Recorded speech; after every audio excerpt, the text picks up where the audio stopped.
Ishusho y'imiyoborere mu Rwanda yarahindutse cyane ukurikije n'icyo gihe muvuga cya kasho na kashe na kasha. Bivuga cyane ku miyoborere ubwayo. Mu Rwanda twahisemo yuko imiyoborere ntago ari ibyo bitekerezo byo mu bitabo gusa,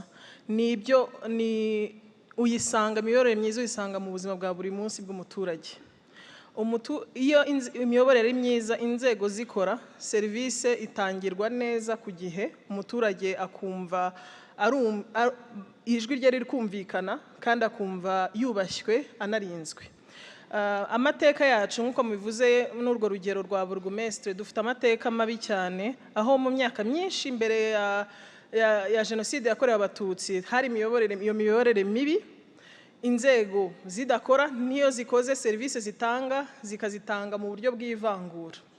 Mu kubaka igihugu twahisemo kubaka igihugu gishingiye kurengera no guha serivisi abanyarwanda bose nta vangura. Muri ubwo bushishozi n'ayo mahitamo niho urwego rw'imiyoborere ruziramo rugakora ubushakashatsi buri mwaka aho duhagaze mu miyoborere no mu mitangire ya serivisi. Ubwo ni ubushakashatsi ubwo buryo bw'ubushakashatsi nubwo bwahiswemo n'abanyarwanda. Ishusho bitwereka nuko twageze kuri byinshi mu myaka 31 ushize.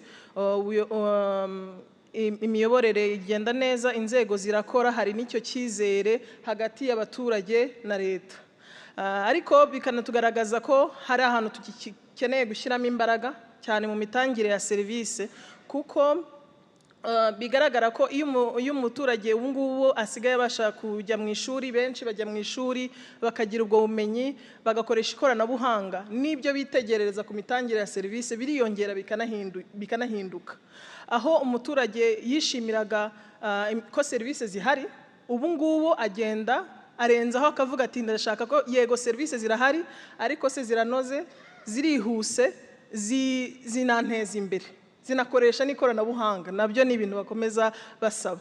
Natanga urugero nko mu burezi, aho mbere umubyeyi kuba washa kohereza umwana wawe ku ishuri nicyo cyerekanaga ko serivisi zihari zikora. Ariko ubu ngubu yego barabishima cyane ko umwana abasha kujya mu ishuri, ariko bareba kure bakavuga ati si ubumenyi akura muri iryo shuri buzamuhesha akazi, ubumenyi bujyanye n'ibihe turimo na emerging sectors zihari ku buryo azagira ejo heza. Iyo navuze ko dufite inzego zikora, n'iterambere twabashije kugeraho ntabwo ari umusaruro w'inzego za leta gusa, ahubwo n'ubwo bufatanye inzego n'umuturage.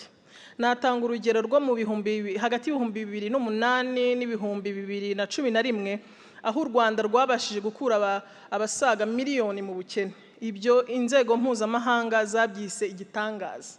Ariko icyo ubushakashatsi bwagaragaje nuko twabigezeho kubera uruhare rw'umuturage.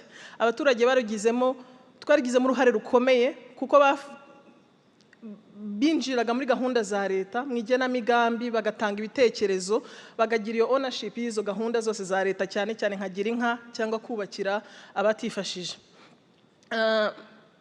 Muri no myaka ishize nyuma ya Covid, by'umwihariko nyuma ya Covid, hasigaye haragaragaye yuko nubwo abaturage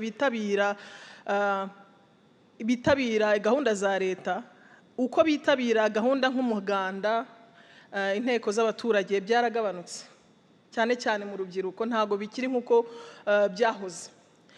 Niho nashaka gushishikariza urubyiruko kwitabira gahunda za leta, mukagiramo ijwi, cyane cyane mu karere, kuko iyo umuturage agize ijwi muri gahunda,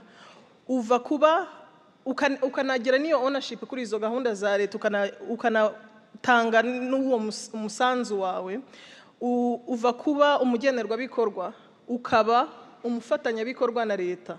Kuko hano twese turi abafatanyabikorwa muri uyu mushinga wa Vision 2050 wo kugira ngo u Rwanda turugeze kure kandi mu buryo bwihuse. Murakoze.